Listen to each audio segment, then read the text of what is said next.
வணக்கம். தந்தையின் பாட்காஸ்ட் செய்திகளை வாசிப்பது தாரிணி. முதலில் தலைப்புச் செய்திகளை பார்க்கலாம். எல்லை தாண்டி மீன் பிடித்ததாக தமிழக மீனவர்கள் 23 பேர் கைது. 5 விசைப்படகுகளையும் பறிமுதல் செய்த இலங்கை கடற்படை.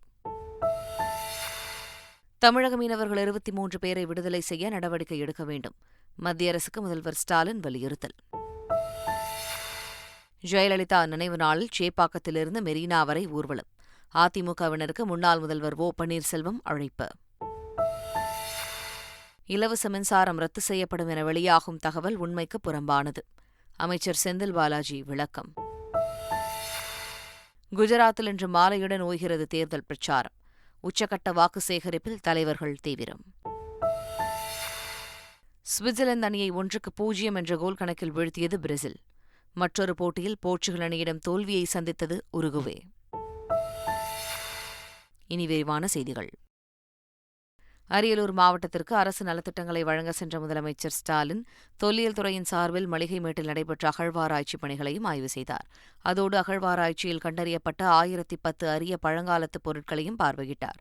பின்னர் ராஜேந்திர சோழனின் அரண்மனை அகழ்வாராய்ச்சிப் பணிகளையும் பார்வையிட்டார்.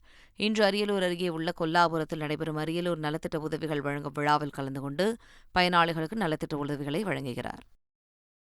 எல்லை தாண்டி மீன் பிடித்ததாக கூறி புதுக்கோட்டை மீனவர்கள் 23 பேரையும் 5 படகுகளையும் இலங்கை கடற்படை சிறைப்பிடித்துள்ளது. புதுக்கோட்டை மாவட்டத்திலிருந்து 5 படகுகளில் 23 மீனவர்கள் கடலுக்கு சென்றுள்ளனர். மீனவர்கள் நெடுந்தீவிற்கும் காரைநகர் பகுதிக்கும் இடையே மீன்பிடித்ததாகவே கூறப்படுகிறது. இந்நிலையில் அங்கு வந்த இலங்கை கடற்படையினர் எல்லை தாண்டி மீன்பிடித்ததாக கூறி 23 மீனவர்களை கைது செய்ததோடு அவர்களுடைய 5 மீன்பிடி படகுகளையும் பறிமுதல் செய்தனர். இலங்கை கடற்படையால் கைது செய்யப்பட்ட தமிழக மீனவர்களையும் மீன்பிடி படகுகளையும் விடுவிக்க நடவடிக்கை எடுக்குமாறு வெளியுறவு அமைச்சர் ஜெயசங்கருக்கு முதலமைச்சர் ஸ்டாலின் கடிதம் எழுதியுள்ளார். அந்த கடிதத்தில் இந்த ஆண்டில் மட்டும் இதுவரை 221 தமிழக மீனவர்கள் இலங்கை கடற்படையினரால் கைது செய்யப்பட்டதாக சுட்டிக்காட்டியுள்ளார். தமிழக மீனவர்கள் இலங்கை கடற்படையினரால் கைது செய்யப்படுவதை தடுத்திடவும் தற்போது இலங்கை காவலில் உள்ள அனைத்து மீனவர்களையும் அவர்களின் மீன்பிடி படகுகளையும் உடனடியாக விடுவித்துவிடவும் தூதரக முயற்சிகளை மேற்கொண்டு வருமாறு முதலமைச்சர் ஸ்டாலின் வலியுறுத்தியுள்ளார். முன்னாள் முதலமைச்சர் ஜெயலலிதாவின் 6ஆம் ஆண்டு நினைவு நாளில் மெரினாவில் உள்ள நினைவிடத்தை நோக்கி நடைபெறும் ஊர்வலத்தில் அதிமுகவினர் பங்கேற்குமாறு ஓபிஎஸ் சார்பில் அழைப்பு விடுக்கப்பட்டுள்ளது. அதிமுகவின் தலைமை கழகம் என்ற பெயரில் ஓபிஎஸ் தரப்பு அறிக்கை வெளியிட்டுள்ளது. அதில் வரும் டிசம்பர் 5ஆம் தேதி ஜெயலலிதாவின் நினைவு நாளினை ஒட்டி சேப்பாக்கத்திலிருந்து மெரினாவில் உள்ள நினைவிடம் வரை ஊர்வலம் நடைபெறவுள்ளதாக தெரிவிக்கப்பட்டுள்ளது. நினைவிடத்தில் ஓபிஎஸ் மலர் தூவி மரியாதை செலுத்தியது. முன்னாள் அமைச்சர்கள், எம்எல்ஏக்கள், எம்பிக்கள் உள்ளிட்ட அதிமுகவினர் மரியாதை செலுத்துவார்கள் என்றும் தொடர்ந்து உறுதிமொழி எடுத்துக் கொள்ளப்படும் என்றும் கூறப்பட்டுள்ளது. மின் எண்ணுடன் ஆதாரை இணைப்பதன் மூலம் 100 யூனிட் இலவச மின்சாரம் ரத்தாகாது என அமைச்சர் செந்தில் பாலாஜி திட்டவட்டமாக கூறியுள்ளார். சென்னையில் செய்தியாளர்களிடம் பேசிய அவர், மின் எண் ஆதார் இணைப்பால் சலுகைகள் ரத்தாகும் என்ற தவறான செய்தியை மக்கள் நம்ப வேண்டாம் என தெரிவித்தார். மின் வாரியத்தை நவீனப்படுத்தவே மின் எண்ணுடன் ஆதார் இணைக்கப்படுவதாகவும் அவர் தெரிவித்தார். ஒருவர் 5 இணைப்பு வைத்திருந்தாலும் 100 யூனிட் மின்சாரம் வழங்கப்படும் என்றும் 10 மின் இணைப்பும் ஒரே ஆதாரிலை சேர்க்கலாம் என்றும் அவர் கூறினார். குடிசைகளாக இருந்தாலும் சரி, ஏற்கனவே வழங்கப்படுகின்ற 100 யூனிட் இலவச மின்சாரமாக இருந்தாலும் சரி, கைத்தறி விசைத்தறி நெசவாளர்களுக்கான அந்த இலவச மின்சாரமாக இருந்தாலும் சரி, விவசாய மின் இணைப்பாக இருந்தாலும் சரி, ஏற்கனவே அரசு நடைமுறையில் என்னென்ன திட்டங்கள் இருக்கிறதோ, இலவச மின் திட்டங்கள், அரசு வழங்கக்கூடிய மானியங்கள், அனைத்து நடைமுறைகளும் தொடர்ந்து பின்பற்றப்படும். மக்களை வஞ்சிப்பது திமுகவின் வாடிக்கை என தமிழக பாஜக தலைவர் அண்ணாமலை குற்றம் சாட்டியுள்ளார். இதுகுறித்து அவர் வெளியிட்டுள்ள அறிக்கையில், ஏற்கனவே 2 மாதங்களுக்கு முன்பு மின்சார கட்டணத்தை 50% வரை உயர்த்தி பொதுமக்களை வஞ்சித்த திறனற்ற திமுக அரசு மீண்டும் ஆதாரை இணைப்பதற்கு போதுமான அவகாசம் கொடுக்காமல் பொதுமக்களை இன்னலுக்கு உள்ளாக்கியிருப்பதாக தெரிவித்துள்ளார். எனவே மின் இணைப்புடன் ஆதாரை இணைக்க அடுத்த ஆண்டு மார்ச் 31ஆம் தேதி வரை கால அவகாசத்தை வழங்க வேண்டும் என தமிழக பாஜக தலைவர் அண்ணாமலை வலியுறுத்தியுள்ளார். ஆளுநர் பதவி என்பதே காலாவதியான ஒன்றுதான் என்றும், இது இல்லை என்றால் ஆன்லைன் ரம்மியை ஒழித்திருக்க முடியும் என திமுக துணை பொதுச் செயலாளரும் எம்பியுமான கனிமொழி எம்பி தெரிவித்துள்ளார். இதுகுறித்து பேசிய அவர், ஆன்லைன் ரம்மியை பாதுகாக்க ஏன் இவ்வளவு துடிப்பு என தெரியவில்லை என்று கனிமொழி கூறினார். கவர்னர் பதவிங்கிறதே காலாவதியான ஒரு விஷயம்ன்றதுதான் நாங்க தொடர்ந்து சொல்லிட்டு இருக்கோம். அது இல்லைன்னா இந்நேரம் ஆன்லைன் ரம்மியை ஒழித்திருக்க முடியும். எதுக்காக ஆன்லைன் ரம்மியை பாதுகாக்கிறதுக்கு இவ்வளவு துடிக்கிறாங்கன்னு எனக்கு தெரியும். மசோதாக்களை தாமதப்படுத்தும் எண்ணம் ஆளுநர்களுக்கு இல்லை என புதுச்சேரி துணைநிலை ஆளுநர் தமிழிசை சவுந்தரராஜன் தெரிவித்துள்ளார். ஆன்லைன் ரம்மி தொடர்பாக தடை சட்ட மசோதாவை தமிழக ஆளுநர் காலதாமதப்படுத்தியதால் அந்த மசோதா காலாவதியானது தொடர்பாக தெலங்கானா ஆளுநர் தமிழிசை சவுந்தரராஜனிடம் செய்தியாளர்கள் எழுப்பிய கேள்விக்கு பதிலளித்த அவர், ஆன்லைன் சூதாட்டம் என்ற ஒருமித்த கருத்திருப்பதாக தெரிவித்தார். ஆளுநர் பல விவரங்களை சேகரிக்க வேண்டியிருக்கலாம் என்றும் தாமதம் என்பதை விட கால அவகாசம் என கருத வேண்டும் என்று தமிழிசை கூறினார். எந்த விதத்திலும் ஆன்லைன் ரம்மி என்பது இந்த சூதாட்டம் என்பது நடைபெறக்கூடாது என்பதில் எல்லாருக்குமே ஒரு ஒத்த கருத்து இருக்கிறது. அதில் என்ன டெக்னிக்கல் ரீசன்னால ஆளுநருக்கு, ஏன்னா ஆளுநர் பல விவரங்களை சேகரிக்க வேண்டி இருக்கலாம், அதனால் நீங்கள் ஆளுநர்கிட்ட கேட்டால் நல்லது அப்படின்னு நான் நினைக்கிறேன். மங்களூருவில் குக்கர் குண்டுவெடிப்பு விவகாரம் தொடர்பாக தீவிர விசாரணையை மேற்கொண்டு வரும் போலீசார் நாகர்கோவில் ரயில் நிலையத்தில் உள்ள சிசிடிவி காட்சிகளை சோதனை செய்தனர். திங்கட்கிழமை மாலை நாகர்கோவில் மீனாட்சிபுரத்தில் உள்ள பல்வேறு தனியார் விடுதிகளில் மங்களூர் போலீசார் 10 பேர் அடங்கிய குழு விசாரணை செய்தனர். அதில் முகமது ஷாரிக், பிரேம்ராஜ் என்ற பெயரில் கொடுத்த போலி ஆதார் நகல்களை கைப்பற்றினர். இதனைத் தொடர்ந்து நாகர்கோவில் ரயில் நிலையத்திற்கு சென்று சிசிடிவி காட்சிகளை சோதனை செய்தனர். ரயில்களில் கற்பூரம் ஏற்றுவதை தடுக்க சேலம் ரயில்வே போலீசார் நடவடிக்கை மேற்கொண்டுள்ளனர். சபரிமலைக்கு ரயில்களில் செல்லும் ஐயப்ப பக்தர்கள் அதிகாலையில் எழுந்து வழிபாடு நடத்துவதுடன் கற்பூரம் மற்றும் விளக்கு ஏற்றுவதை வழக்கமாக கொண்டுள்ளனர். இதனால் ரயிலில் தீ விபத்து ஏற்படும் வாய்ப்பு உள்ளதால் ரயில்வே துறையினர் பல்வேறு விழிப்புணர்வுகளை ஏற்படுத்தி வருகின்றனர். அதன்படி சேலம் வழியாக கேரளாவிற்கு செல்லும் ரயில்களில் ரயில்வே போலீசார் தீவிரமாக கண்காணித்து வருகின்றனர். மேலும் மீறினால் 3 ஆண்டுகள் வரை சிறையும் அபராதமும் விதிக்கப்படும் என எச்சரித்து வருகின்றனர்.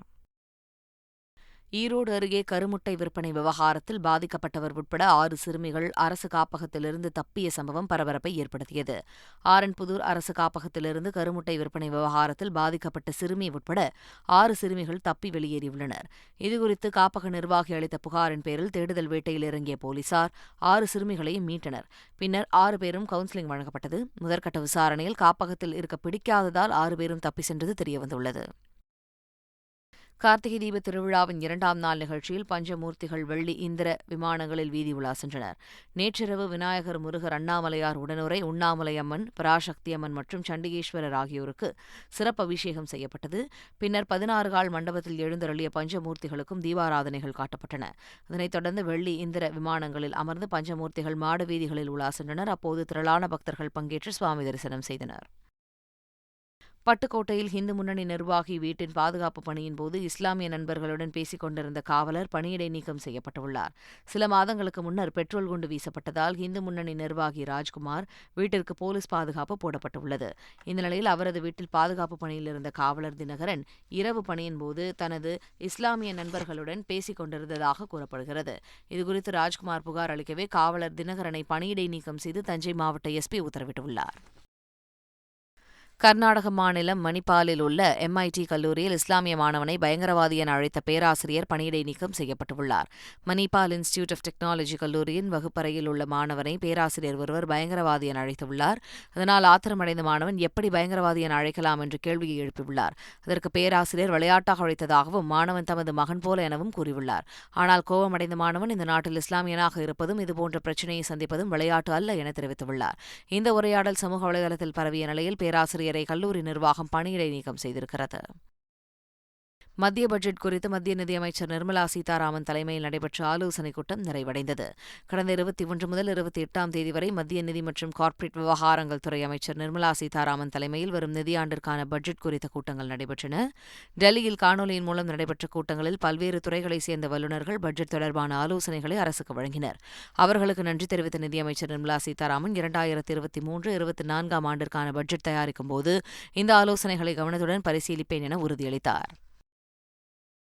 டெல்லி எய்ம்ஸ் மருத்துவமனையின் சர்வர் தொடர்ந்து முடங்கியுள்ளது. சர்வரில் முன்னாள் பிரதமர்கள், அமைச்சர்கள், நீதிபதிகள் உட்பட 4 கோடி பேரது சுயவிவரங்கள் உள்ளன. இதெல்லாம் திருடு போகலாம் என்ற அச்சத்திற்கு மத்தியில் சர்வரை முடக்கிய ஹேக்கர்கள் 200 கோடி ரூபாய் மதிப்பிலான கிரிப்டோ கரன்சியை அரசிடம் கேட்டதாக தகவல் வெளியானது. ஆனால் ஹேக்கர்கள் எந்த கோரிக்கையும் விடுக்கவில்லை என டெல்லி போலீசார் மறுப்பு தெரிவித்துள்ளனர். இதனிடையே மருத்துவமனையில் உள்ள சர்வரையும் கணினிகளையும் மீட்கும் பணியில் எய்ம்ஸ் நிர்வாகம் தொடர்ந்து ஈடுபட்டுள்ளது. குஜராத்தில் சட்டப்பேரவைத் தேர்தலுக்கான பிரச்சாரம் இன்றுடன் நிறைவடைய உள்ளதால் அரசியல் கட்சிகள் தீவிர வாக்கு சேகரிப்பில் ஈடுபட்டுள்ளன. 182 தொகுதிகளை கொண்ட குஜராத் சட்டப்பேரவைக்கு 2 கட்டமாக தேர்தல் நடைபெறவுள்ளது. 89 தொகுதிகளுக்கான முதற்கட்ட வாக்குப்பதிவு நாளை மறுநாள் நடைபெறவுள்ளது. இந்நிலையில் தேர்தல் பிரச்சாரம் இன்று மாலையுடன் நிறைவடைய உள்ளதால் அரசியல் கட்சிகள் பம்பரம் போல சுழன்று தீவிர வாக்கு சேகரிப்பில் ஈடுபட்டுள்ளனர். மீதமுள்ள 93 தொகுதிகளுக்கு வரும் 5ஆம் தேதி 2ஆம் கட்ட வாக்குப்பதிவு நடைபெறவுள்ளது. வாக்கு எண்ணிக்கை வரும் 8ஆம் தேதி நடைபெறவிருக்கிறது. குஜராத்தில் ஊழல் செய்த மந்திரிகளை ஜெயிலுக்கு அனுப்புவோம் என ஆம் ஆத்மி கட்சியின் ஒருங்கிணைப்பாளர் அரவிந்த் கெஜ்ரிவால் தெரிவித்துள்ளார். சூரத் நகரில் 6 தொகுதிகளில் ஆம் ஆத்மி கட்சி வேட்பாளரை ஆதரித்து பிரச்சார பொதுக்கூட்டம் நடைபெற்றது. இதில் பங்கேற்ற இளைஞர்கள் செல்போனில் டார்ச்சை ஆன் செய்து அரவிந்த் கெஜ்ரிவாலை வரவேற்றனர். பொதுக்கூட்டத்தில் உரையாற்றிய கெஜ்ரிவால், குஜராத்தில் 25 ஆண்டுகளுக்கு மேலாக பாஜக ஆண்டபோதும் சொல்லக்கூடிய அளவிற்கு வளர்ச்சி ஏதுமில்லை என்றும், மத்திய அரசின் தவறான நடவடிக்கையால் ஜவுளி மற்றும் வைரம் பட்டை தீட்டும் தொழிலாளர்கள் பாதிக்கப்பட்டுள்ளதாக குற்றம் சாட்டினார். கேரளாவில் மனநலம் குன்றிய மகளை பாலியல் வன்கொடுமை செய்ததற்கு தந்தைக்கு 107 ஆண்டுகள் சிறை தண்டனை விதிக்கப்பட்டிருக்கிறது. பத்தனந்திட்டா மாவட்டத்தைச் சேர்ந்த மனநலம் பாதிக்கப்பட்ட 15 வயது சிறுமியை அவரது தந்தை கடந்த 2020ஆம் ஆண்டு பாலியல் துன்புறுத்தல் செய்து கொடூரமாக தாக்கியதாக தெரிகிறது. இதுகுறித்து பாதிக்கப்பட்ட பெண் உறவினரின் உதவியுடன் காவல் நிலையத்தில் புகார் அளித்தார். இதனைத் தொடர்ந்து தந்தை மீது போக்சோ சட்டத்தின் கீழ் வழக்கு பதிவு செய்யப்பட்டது. இந்த வழக்கை விசாரித்த பத்தனந்திட்டா விரைவு போக்சோ நீதிமன்றம் தந்தைக்கு 107 ஆண்டுகள் கடுங்காவல் தண்டனையும் 4 லட்சம் ரூபாய் அபராதமும் விதித்து தீர்ப்பளித்துள்ளது. புதுச்சேரியில் உள்ள 2000 அரசு காலி பணியிடங்கள் இன்னும் 1 மாதத்திற்குள் நிரப்பப்படவுள்ளதாக மாநில முதலமைச்சர் ரங்கசாமி தெரிவித்துள்ளார்.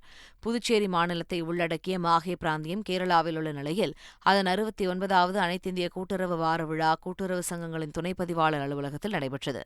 இந்த நிகழ்ச்சியில் முதல்வர் ரங்கசாமி, சபாநாயகர் செல்வம் உள்ளிட்ட பலர் கலந்து கொண்டனர். அப்போது நிகழ்ச்சியில் பேசிய முதல்வர் ரங்கசாமி, கூட்டுறவுத்துறையில் இளைஞர்களுக்கு வேலைவாய்ப்பு வழங்க அரசு நடவடிக்கை எடுத்து வருவதாக தெரிவித்தார். ஐநா சபை தலைமை வளாகத்தில் காந்தியடிகளின் சிலை அடுத்த மாதம் 14ஆம் தேதி திறந்து வைக்கப்படுகிறது. குஜராத்தின் பிரம்மாண்ட பட்டேல் சிலையை உருவாக்கிய பத்மஸ்ரீ விருது பெற்ற சிற்பி ராம் சுதரே இந்த சிலையை வடிவமைத்துள்ளார். ஐநா தலைமையக வளாகத்தில் உலகின் பல நாடுகளின் சார்பில் முக்கிய கலைப் பொருட்கள், சிற்பங்கள் அந்தந்த அரசுகளின் சார்பில் பரிசாக வழங்கப்பட்டு அங்கு வைக்கப்பட்டுள்ளன. காந்தியடிகளின் சிலை ஐநா தலைமையகத்தின் முக்கிய பகுதியான வடக்கு பகுதியில் நிறுவப்பட்டுள்ளது. 2022ஆம் ஆண்டிற்கான இந்திய திரைப்பட ஆளுமை விருது நடிகர் சிரஞ்சீவிக்கு வழங்கி கௌரவிக்கப்பட்டுள்ளது. 53வது கோவா சர்வதேச திரைப்பட விழாவின் நிறைவு நிகழ்ச்சி தலைநகர் பனாஜியில் நடைபெற்றது. இதில் மத்திய அமைச்சர்கள் அனுராக் தாக்கூர், எல் முருகன் கலந்து கொண்டு பல்வேறு கலைஞர்களுக்கு விருது வழங்கி கௌரவித்தனர். திரையரங்குகளில் சிறப்பான பங்களிப்பை ஆற்றியதற்காக தெலுங்கு திரையுலகின் உச்ச நட்சத்திரமான சிரஞ்சீவிக்கு விழாவின் உயரிய விருதான இந்திய திரைப்பட ஆளுமை விருதை அமைச்சர் அனுராக் சிங் தாக்கூர் வழங்கி கௌரவித்தார். சர்வதேச திரைப்பட விழாவில் நடிகர்கள் அக்ஷயகுமார், ராணா தகுபதி உள்ளிட்டோர் கௌரவிக்கப்பட்டனர். பனாஜியில் நடைபெற்ற நிறைவு விழாவில் தாதா சாஹேப் பால்கே விருதை வென்ற பழம்பெரும் நடிகை ஆஷா பரேக்கிற்கு மத்திய அமைச்சர்கள் அனுராக் சிங் தாக்கூர், எல் முருகன், கோவா முதலமைச்சர் பிரமோத் சாவந்த் உள்ளிட்டோர் விருது வழங்கி கௌரவித்தனர். நடிகர் ஆயுஷ்மான் குரானா உள்ளிட்டோருக்கும் சிறப்பு விருது வழங்கப்பட்டது. திரையுலகில் அறிமுகமாகி 13 ஆண்டுகள் கடந்ததை கேக் வெட்டி யோகி பாபு கொண்டாடியுள்ளார். அமீரன் யோகி படம் மூலம் திரையுலகில் அறிமுகமான அவர் 13 ஆண்டுகள் கடந்ததை நினைவு கூர்ந்து மகிழ்ந்துள்ளார். சூர்யா 42 படப்பிடிப்பில் கேக் வெட்டி கொண்டாடிய யோகி பாபு திரைப்பயணத்தில் உதவியாக இருந்த இயக்குநர்கள், தொழில்நுட்ப கலைஞர்களுக்கு நன்றி தெரிவித்துள்ளார். ஆந்திர மற்றும் தெலங்கானாவில் எதிர்பார்த்தபடி வாரிசு படம் வெளியாகும் என தயாரிப்பாளர் தில் ராஜு தெரிவித்துள்ளார். சங்கராந்தி பண்டிகைக்கு தெலுங்கு படங்களுக்கு மட்டுமே முன்னுரிமை என தயாரிப்பாளர் சங்கத்தினர் அறிவித்திருந்தது சர்ச்சையானது. இந்த நிலையில் வாரிசு குறித்து பேசியுள்ள தில் ராஜு, தியேட்டர் உரிமையாளர்களுடன் நல்லுறவு இருப்பதால் எதிர்பார்த்தபடி வாரிசு படத்திற்கு தியேட்டர்கள் கிடைக்கும் என நம்புவதாக தெரிவித்தார். மும்பை விமான நிலையத்தில் பயணிகள் லக்கேஜில் சாக்பீஸ் மார்க் வைப்பதை நிறுத்துமாறு தி காஷ்மீர் ஃபைல்ஸ் பட இயக்குநர் விவேக் ரஞ்சன் சாடியுள்ளார். விமான போக்குவரத்து துறை அமைச்சர் ஜோதிராதித்ய சிந்தியாவை குறிப்பிட்டு ட்விட்டரில் புகைப்படங்களை பகிர்ந்துள்ள அவர் இதனை தெரிவித்தார். இந்த செயல்பாடுகள் இந்தியாவை நாகரிகமற்ற பழமையான நாடாக காட்டுவதாக சாடியுள்ளார். கத்தார் உலகக்கோப்பை கால்பந்து போட்டியில் சுவிட்சர்லாந்து அணிக்கு எதிரான ஆட்டத்தில் பிரேசில் அணி வெற்றி பெற்றது. ஆட்டத்தின் முதல் பாதியில் இரு அணிகளும் கோலடிக்க எடுத்துக்கொண்ட முயற்சிகள் தோல்வியில் முடிந்தன. பின்னர் இரண்டாவது பாதியில் 83வது நிமிடத்தில் பிரேசில் அணி வீரர் காஸ்மீரோ முதல் கோலை அடித்தார். இதனையடுத்து ஆட்டத்தில் கோல் எதுவும் அடிக்கப்படாததால் 1-0 என்ற கணக்கில் சுவிட்சர்லாந்து அணி பிரேசில் அணியிடம் வீழ்ந்தது. மற்றொரு ஆட்டத்தில் உருகுவே அணியை வீழ்த்தி போர்ச்சுகல் வெற்றி பெற்றது. மீண்டும் தலைப்புச் செய்திகள். எல்லை தாண்டி மீன் பிடித்ததாக தமிழக மீனவர்கள் 23 பேர் கைது. 5 விசைப்படகுகளையும் பறிமுதல் செய்த இலங்கை கடற்படை. தமிழக மீனவர்கள் 23 பேரை விடுதலை செய்ய நடவடிக்கை எடுக்க வேண்டும். மத்திய அரசுக்கு முதல்வர் ஸ்டாலின் வலியுறுத்தல். ஜெயலலிதா நினைவு நாளில் சேப்பாக்கத்திலிருந்து மெரினா வரை ஊர்வலம். அதிமுகவினருக்கு முன்னாள் முதல்வர் ஓ பன்னீர்செல்வம் அழைப்பு. இலவச மின்சாரம் ரத்து செய்யப்படும் என வெளியாகும் தகவல் உண்மைக்கு புறம்பானது. அமைச்சர் செந்தில் பாலாஜி விளக்கம். குஜராத்தில் இன்று மாலையுடன் ஓய்கிறது தேர்தல் பிரச்சாரம். உச்சகட்ட வாக்கு சேகரிப்பில் தலைவர்கள் தீவிரம். சுவிட்சர்லாந்து அணியை 1-0 என்ற கோல் கணக்கில் வீழ்த்தியது பிரேசில். மற்றொரு போட்டியில் போர்ச்சுகல் அணியிடம் தோல்வியை சந்தித்தது உருகுவே. இத்துடன் செய்திகள் நிறைவு பெறுகின்றன.